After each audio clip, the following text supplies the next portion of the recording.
So I'm terminating this cereal rye. It was planted last fall, and now it's a little bit maybe beyond the boot. It may be a little bit ripe.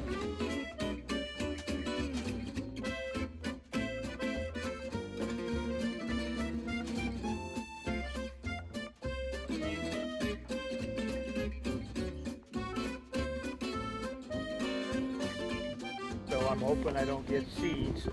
If I get seeds, it may replant, but I'm hoping to kill it, and then it'll be a mulch, and it'll help with building the soil because the roots are still in the ground.